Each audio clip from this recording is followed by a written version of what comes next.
Good afternoon and a very warm welcome to today's Regional Studies Association Professional Development webinar on how to plan and run a webinar. Thank you very much for joining us. It's great to see so many of you taking the time to be here. My name is Daniela.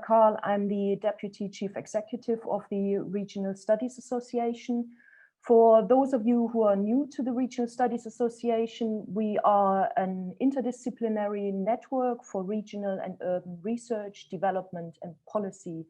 The RSA supports its members with latest research, funding schemes, publishing and networking opportunities and spaces to grow research and careers.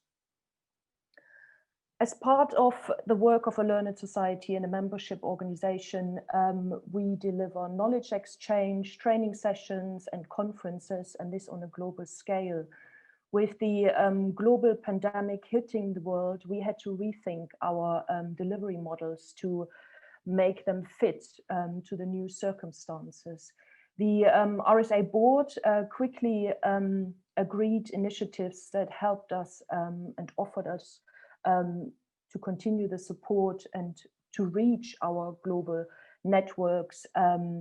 As part of this, we put in place a number of webinars. So for example, we have the Regions, Cities and Industries webinars, which are high profile plenary session type webinars that we run once a month. We have the Professional Development webinar series where this session is part of. Normally we have 3 sessions of those per month and they cover different aspects, for example, on publishing, networking, publication skills, how to present, and so on, how to run a webinar, how to design a webinar. We have a brand new writing group for PhD students in early careers, which starts this week.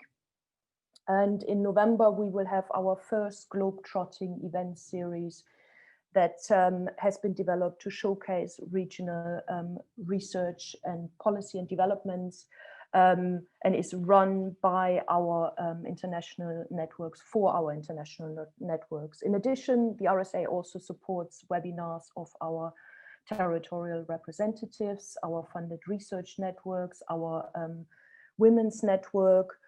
In addition, the European Foundation of the RSA, RSA Europe, changed their delivery to webinars, and they are running a webinar series in partnership with the Joint Research Center of the European Union on smart specialization.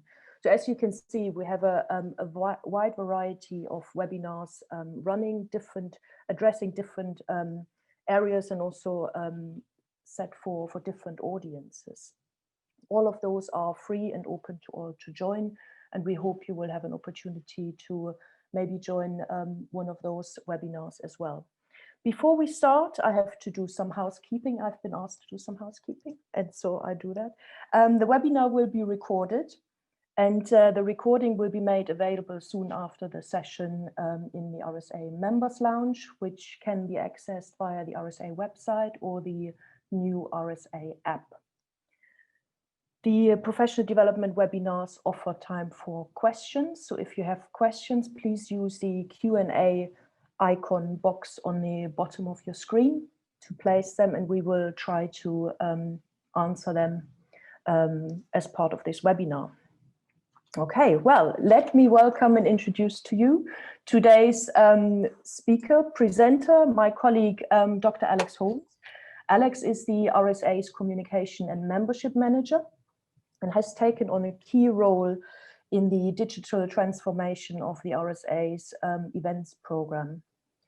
There's hardly a day when Alex doesn't run a webinar nowadays, and I'm sure she has a breadth of learnings and experiences to share with us today on this journey, experiences made on this journey. Prior to joining the RSA, Alex worked in education as a physics teacher, archaeological researcher and technician.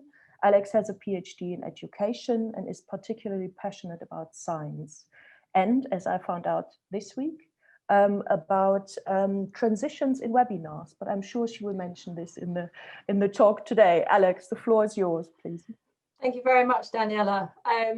Right, I feel a little bit under pressure today because obviously I've spent quite a long time advising people over the last 6 months on how to do this, and now I'm feeling that like maybe I have to kind of follow my own rules.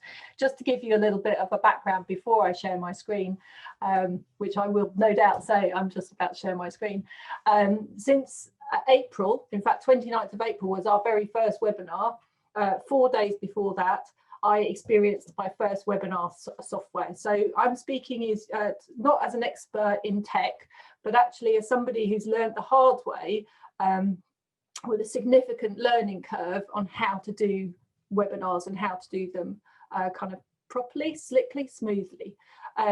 In that time, I've hosted 22 webinars, ranging from half an hour sessions like this one to 3 or 4 hours, and also 16 meetings that have been run as webinars. I'm not even going to try and count the number of daily meetings that I've had.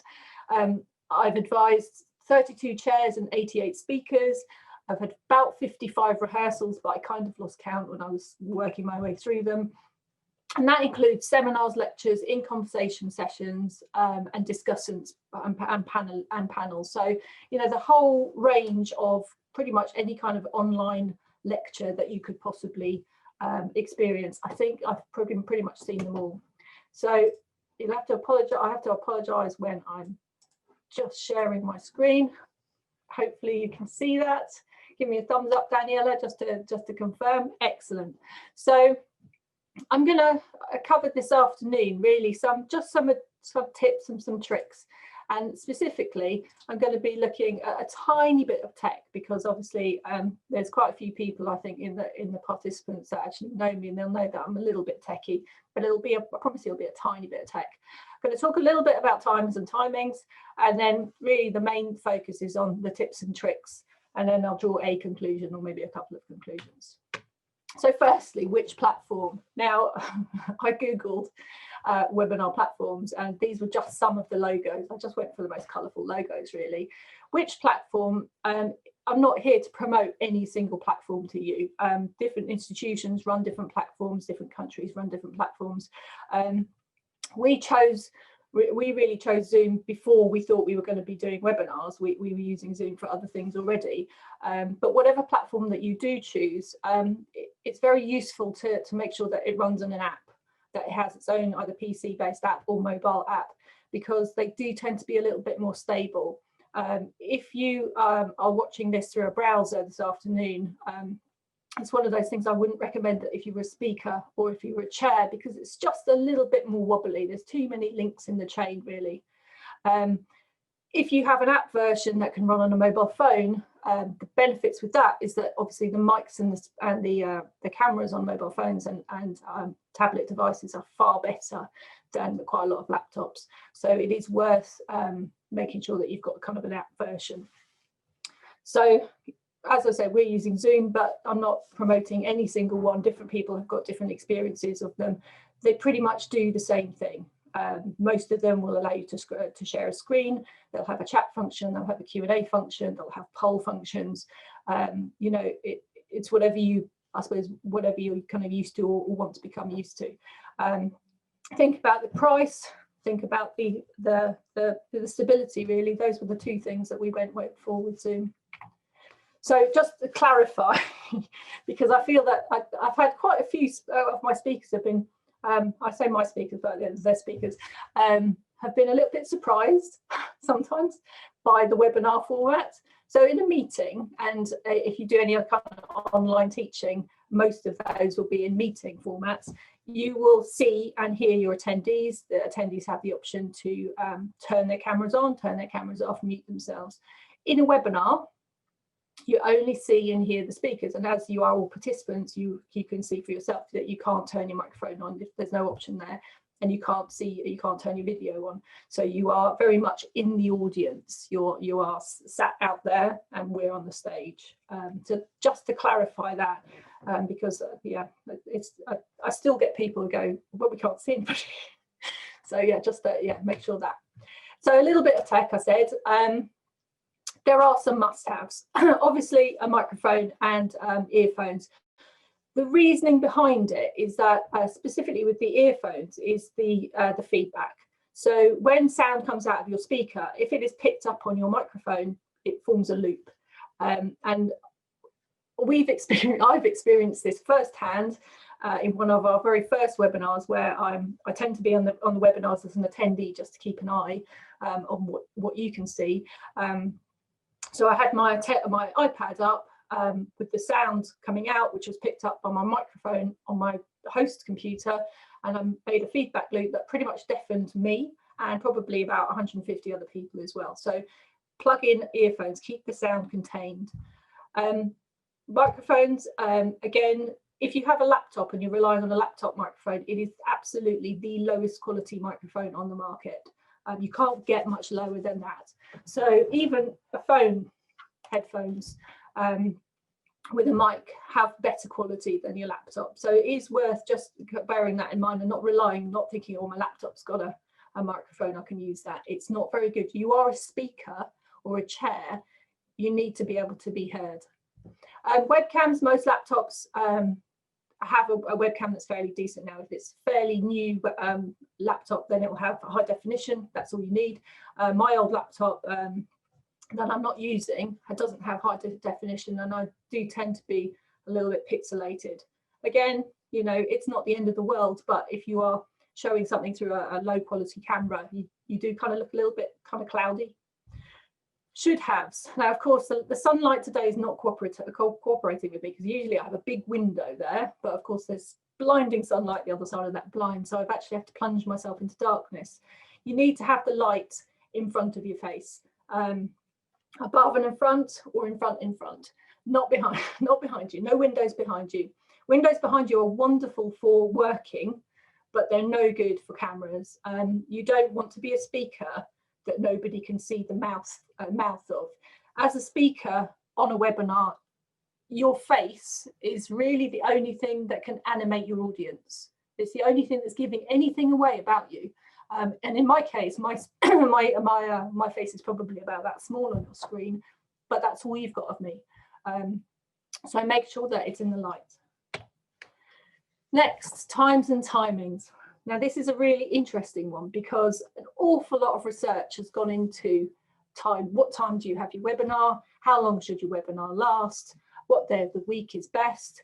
Now, most of the research, admittedly, has been done by people who sell or promote things.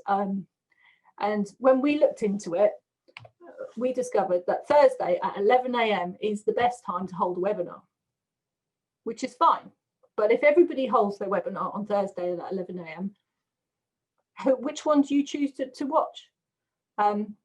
It also then falls apart if you are speaking to a global audience, because my 11 AM on a Thursday is probably not the same 11 AM as somebody in America. So again, it's more about knowing your audience. You need to be aware of who you want to talk to. Are you going to be talking to people who are just within your region, within your time zone, or are you talking to like lots of people? Classic example is that we're here, it's Wednesday, it's 3:15 on a Wednesday afternoon. It's definitely not 11 AM on a Thursday, and yet there are, as far as I can see, 60 participants. So if your audience want to hear what you're saying, they'll log in whatever the time. So really adjust your timings to reflect what you need, rather than what the marketeers say. In terms of how long, 60 minutes is probably the maximum. I think one of the bits of research that I read said something about 64 minutes. But you know, you've really got to keep people entertained. If you're going to be a single person or a single couple of people talking for 60 minutes, you really need to make sure what it is that you're going to hold. The content needs to be 60 minutes of amazing stuff. Otherwise, 40 minutes plus 20 minutes for questions. In our case, 15 minutes plus 15 minutes for questions. Hopefully you'll have some questions. So again, it should reflect the content. If you are hosting a webinar, you can see participant numbers, and participant numbers, when they start kind of crashing, that means you've lost them, they've gone. It's very easy to just switch off and leave. You don't have to make a big kind of furore about it by, you know, getting up in a hall and walking out. You literally just leave. So you need to make sure that the content of your webinar reflects, or the time rather reflects the content. So then rehearsals. Now, there's some debate as to rehearsals, as to whether you need them or not. And we kind of advocate them. In fact, we insist on them now. We've had a little bit of, I suppose we had to negotiate with a few people about rehearsals. But the reason is because, you know, the software that you use, whatever software that you choose, it's just a tool. And like any tool, you need to be practiced at it. And if your only practice of using the software is when you log in to speak, then you won't be relaxed about it and you won't be perfect about it. And so you will mess up your screen sharing, you'll share the wrong things, you won't mute yourself or unmute yourself. You know, it just takes a little bit of knowing what's going on in order to make sure that you using the software. It's just like, I suppose, using something like Microsoft Word. You know, the content is what you need to focus on. And if you're worried about the tool, yeah, the content gets lost. Now, the other thing is obviously you're working with other people. Now, if you work with other people in a live event, it's really easy to coordinate your moves. Chair says, your next speaker, speaker stands up, speaks, sits down, chair says, next speaker. You can't do that remotely. But you really need to know that you've got what is going on. Otherwise, you know, what's going to happen is that the chair will say, this speaker is up, and then nobody really knows, are the questions coming next? Is the next speaker? Who is the next speaker? So you need to have some kind of outline that needs to be practiced beforehand, because after all, a webinar is a kind of performance, you know, and it's a show, it's theatrics. And so you need that rehearsal to make sure that your stage is right before you get anywhere near delivering your content. So these are some of the questions that I ask the speakers and chairs when we have our rehearsal. Is how are you even going to know when to speak? And how do you know when to stop speaking? And if you've got a panel of 4 people and you're a chair, how are you going to ask the questions to them? The panel are going to sit there if you ask a question and everybody's going to go, is that a question for me? Because at the moment, Daniela is on my screen over there and I'm not even looking at her. I'm looking at you in my camera. So if she's like waving at me going, you, I'm not looking, I can't see that. So I'm going to miss that cue. You can't rely on that kind of traditional, the way the world was, body language. You have to have some kind of format beforehand. So this is where the choreography comes into it. And I kind of see my job now is, well, it's kind of hosting, but it's also a little bit of stage managing as well. So because of this kind of communication behind the scenes, you can't do it. You can't hold up your cards to say you've got 1 minute, 2 minutes left. You have to have some kind of other system. So we have a timeline, and it's a script basically. It's not outlining the content at all. There's no content there at all. All it is a structure, and that is the actual script for this actual show.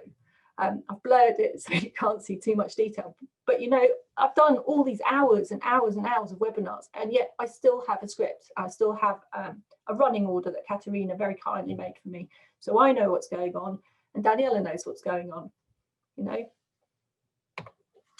So a few more tips now. Let's go in specifics now. If you're the chair, it's a pretty tricky place to be the chair in a webinar, because the responsibility of everything starts with you. So Daniela starting to speak at the beginning, how did she know when to speak? You need to have some kind of cue of when you're going to speak. As you will notice, we had the welcome screen up for, you know, a few minutes before the start. That's me sharing a screen. So when I stop sharing the screen, what happens? And we've had a few occasions where the chair doesn't know what to do, and we've learned from that, and now we cue in the timings so that our chairs can just go and start speaking, and everybody's logged on and everybody's happy, you know, and everybody's listening. You also need to cue the end, and I do know that there's some people who are participating today who have been speakers with us, and they will know the code word. There is a code word for almost every RSA webinar that has happened. I'm not going to tell you what it is, but because what I want to do is encourage you to watch more of them to see if you can work out what our code word is for ending. It's not very difficult. You know, it's there. It has to be there because a webinar has a very abrupt end.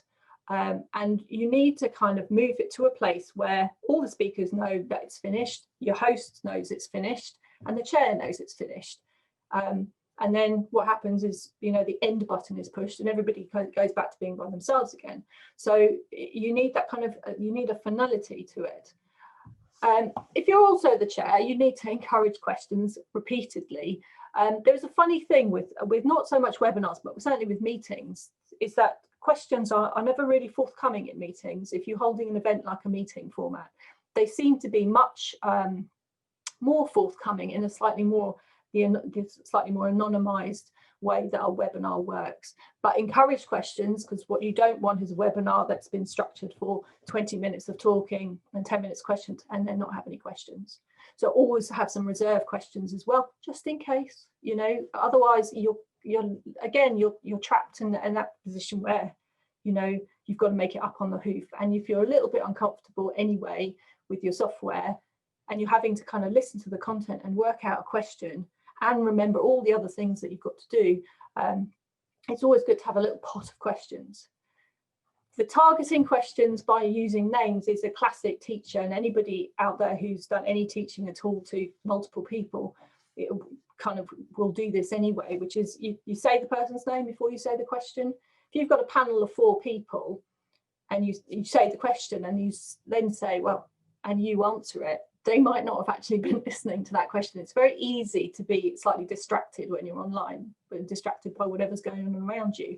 And so if you put the person in the panel's name first, they know that that question is coming to them and then they actually listen. I'm not saying that they don't listen, but you want to save everybody the kind of embarrassment of not having heard the question because they were just slightly distracted by the spider that was, you know, crawling down the wall behind them, you know, that sort of thing. So target questions using name first, and always apologize if you run over time, because otherwise, you know, people have schedules. I mean, you're all here, you've taken out a bit of your day to watch this. If we keep talking, it looks like we've forgotten, and it also looks like actually it's a kind of self-importance thing. So if you apologize if you run over, you acknowledge you've run over, add a little bit more time if you need to, but then everybody knows that you haven't just forgotten about it. And if you're a speaker, please practice screen sharing. Close all your confidential things, everything. It's being recorded. So if you have confidential files of photographs popping up, it's being recorded. So, you know, it's not rocket science to make a very small thing on a recording very big. So close everything, just have your platform up and your PowerPoint, nothing else, and keep practicing the screen sharing. Most of the platforms you can just download a free copy and just work out which screen it is that you're trying to share. Again, provide reserve questions, and most importantly, self-manage your time. Even I am self-managing my time. Have a great big timepiece in front of you so you can see where you are and when you need to stop, because there's nothing worse, especially if you're in a multiple panel and everybody's got a turn, if the first speaker talks for 20 minutes too long, and that means that the last speaker talks for 20 minutes less. So you really need to self-manage time. General tips: good practice to log in well ahead of the start. Why? Because if you've been using any other software beforehand that uses your camera or your mic, it might not work when you log in, so you might have to reboot, so you need to factor in that time. Obviously, good practice with online communications is mute when you're not speaking. Look into your camera, because you know that's where you guys all are. I used to video educational courses, and I used to have a rubber duck that sat on the camera with eyes that I could look at. So if it helps, put something with eyes on your camera and look at it. It's a peculiar thing, but the eyes do help. Or even put eyes on your camera.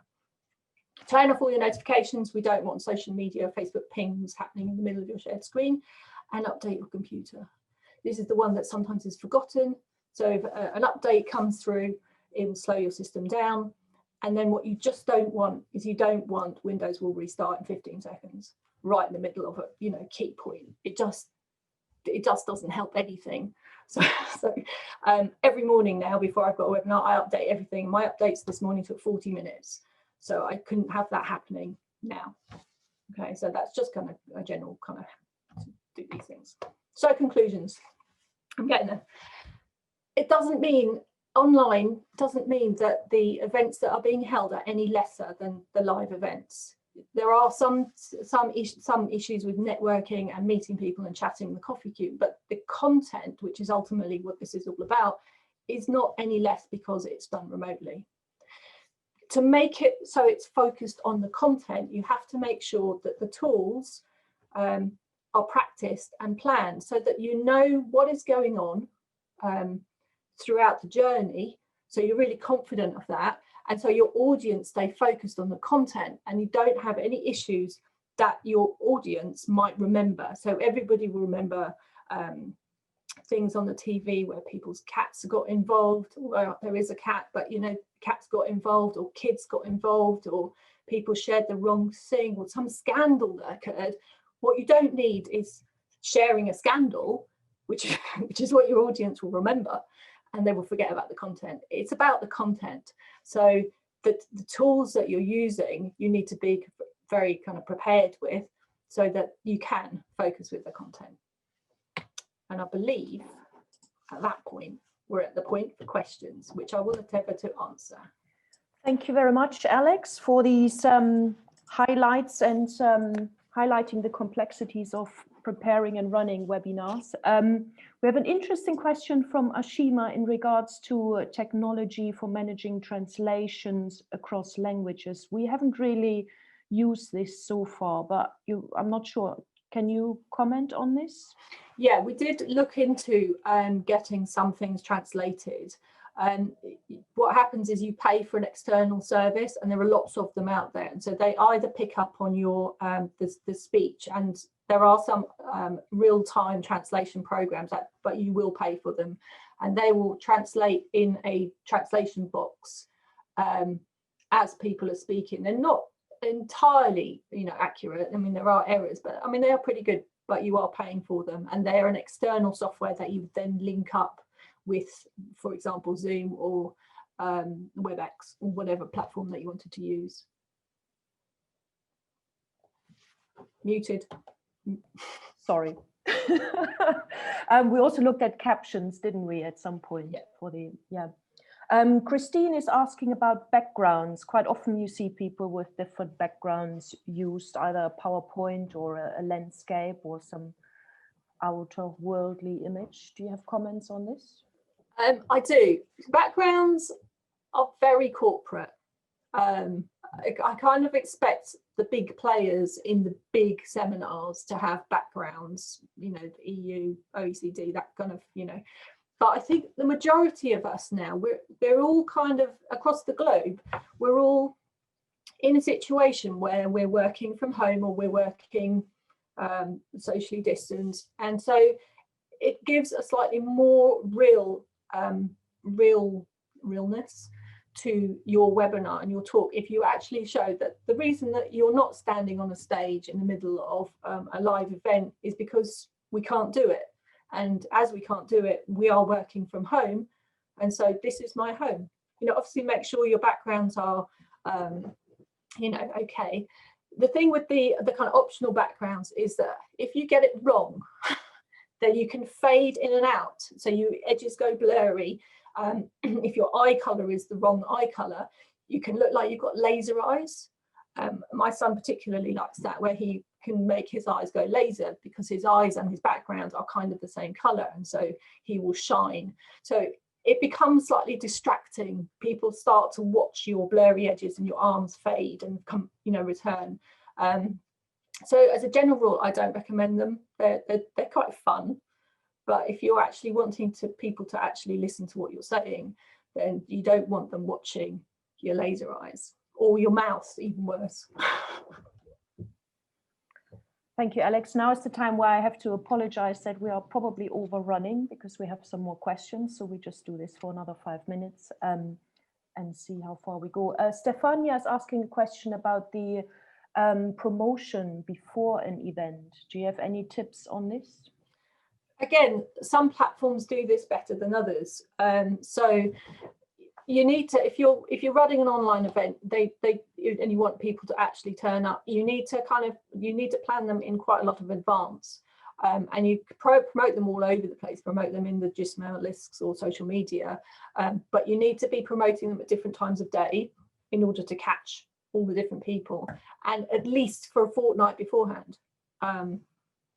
People's webinar schedules are fairly packed, and if you don't get in there first and kind of book your slot, you'll find that whole 11 a.m. on a Thursday thing happens, and people already have 40 webinars booked for that hour already. So the more in advance you can start pushing the idea of your webinar, the more likely you're going to have an attendee, or, you know, in our case, a few 50. So okay, we have a couple of questions in regards to recordings. One is on the dissemination of recordings, and the other one by Katarina, which I've lost now, was on how to store recordings. We at the RSA take all the recordings, and they're edited so that they kind of smoothed out a little bit. Obviously there's a big 5 minutes at the beginning, and they're kind of ended nicely. We currently store ours on YouTube, because videos take up an enormous amount of space, so you need to put them somewhere in the cloud, whether you put it on Vimeo or YouTube or another kind of storage system. Those two platforms seem to be the biggest. We do recommend that you store them out there. For us, we make them accessible only through the links, accessible only through Members Lounge, because that's one of our membership benefits. In terms of spreading your webinars everywhere, you know, if you hold your own, by all means do live stream them on. You can live stream them onto Facebook, you can live stream them onto YouTube. These are all good ways of disseminating that event. Again, that's a choice thing. Another question is on breakout rooms in Zoom. Do you have any experiences on this? Breakout rooms are for meetings only, which is a real shame, because I've got visions of future events where we have webinars like this that kind of then become breakout rooms. They can only be run in from meetings, and so they're just like mini meetings within a bigger meeting. You have a big meeting, and then you allocate your participants to go to different rooms, or they choose themselves, and then they can have like a micro meeting there where maybe it's a workshop, and then as the host can then pull them all back. Now, this is just for Zoom. I can't say I've got any experience with breakout rooms in any other platforms. Okay. One question on the duration of a webinar. Again, you mentioned it before, 62 minutes. Is that correct? 64 minutes, yeah. Oh, 64. And I think that's including questions as well. And, if you're going to have a big, long lecture, then you need to make sure really that the content is going to be kind of suitable for that length of time. I know that some great speakers can speak about amazing things for that period of time with not a problem. Sometimes, I've got to be very diplomatic here, sometimes those great speakers, their slides are not so amazing. They tend to be very technical slides, and so you kind of need to weigh up they have to make their slides lesser, because we've got a kind of slightly bigger audience. Some of you, I did want to do a poll today because I wanted to ask how many of you were watching this on a mobile phone. I keep meaning to do that. It would be wonderful actually if you could put in the chat if you're watching this on a mobile phone, to say I'm watching it on a mobile phone. It's one of those things that we all forget, that actually sometimes mobile phones are a bit more stable. And I've had speakers who've rehearsed in cars and trains. So the mobile phone, do not underestimate it. And in terms of people watching things on the screen, very technical slides, a lot of very technical slides for an hour on a mobile phone is not going to keep your person engaged at all. So the content really, I think you're looking at 40 minutes, maybe 45 minutes for kind of speaky bits, and then 15 minutes for questions. Okay, I have a question which might be useful for anyone who's going to run a webinar. What do you do if you can't hear your speaker, or if the speaker is breaking up? What can you, as someone who runs a webinar, do about this? Okay, so when we run webinars, I'm usually the host, so I kind of sit in the background. Anybody who's participated in one of our webinars would have seen the little logo that I sit there. I communicate directly with the chair. As the host, as I've just demonstrated, it's not very, as a speaker, it's not very easy to look at the chat or to look at your phone when you're speaking. So I communicate with the chair, and it becomes the chair's role to interrupt the speaker, which is quite a significant thing, and it's actually a really difficult thing to do. When somebody's speaking online, it's a bit of a tricky one to try and overtalk them. But I communicate directly with the chair, and the chair then has to interrupt the speaker and say, please, can you turn your video off? Now, what we do is we mirror, I mirror people's presentations. So I can stop people sharing their screen, and I will immediately share my screen, which is their presentation, in the same place, and they should be able to carry on. We also ask them to turn their video off, because video and screen sharing, massive bandwidth. So if you turn the screen, the video off, and share the screen for them, then it's just audio that's coming through. They're a speaker, so they need to speak, that we don't necessarily have to see them. And of course, the content is still being shared by the backup, which is me usually. I have a question by Josh, who asks, how large would be a 1-hour webinar, and would it automatically be stored in the cloud? Oh, okay. So they are, if you set up your software, they will be stored. Ours are stored in the cloud temporarily. Certainly, I've had a 3-hour one recently that was hitting maybe 5 gigabytes of space, and by the time it was edited into something coherent, it was nearly 15 gigabytes. So we're talking massive files. Certainly, hour-long ones are over a gigabyte in size, unedited. So and edits, trimming things adds more to them. Final question, as we are running out of time. Hatim has a question. What do you do when your presentation stops during the webinar? What is your plan B? Okay, that is our plan B always. Apart from this one we were running a high-risk webinar with this one, because not only I'm the host, but I'm also running my own presentation with no backup.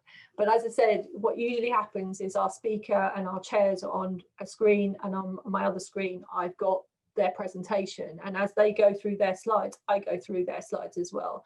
So if at any point their PowerPoint freezes, and it has happened recently, then I stop their screen sharing and I share my screen immediately, and it literally takes less than 3 seconds to switch it over. And as long as your speakers have all been primed about this, and they know that's what will happen if things go wrong for them, they can just keep going and nobody really notices. And that's the key. The key to a good webinar is that the participants, the attendees, don't really notice everything else that's gone on in the background. Excellent. Thank you very much, Alex. And thank you very much for all the very interesting questions. I like to use this opportunity to also thank our events colleagues who are part of the fantastic team the RSA has, and who make these online events also possible. It's not just Alex, or it's a team, it's a fantastic team behind. So thank you very much to Katerina Berger, Clara Zobikova, Lisa Reynolds for all their work. Looking forward to the events that are upcoming, in case you have still gaps in your diaries. We have the Region, Cities and Industry webinar on the 28th of October on pathways to green and equitable COVID-19 recovery. The next professional development webinar on the 2nd of December will be on grant funding and open access publishing. And the next RSA Europe session will be on the 10th of November on smart specialization for sustainable development goals. The RSA Global Program will run between the 2nd and 16th of November, and more information on all of these you will find on the RSA website. Thank you again, Alex, for your presentation, and thank you again for everyone who was able to join us today. We hope you will be able to join us again. Until then, stay safe, stay well, goodbye.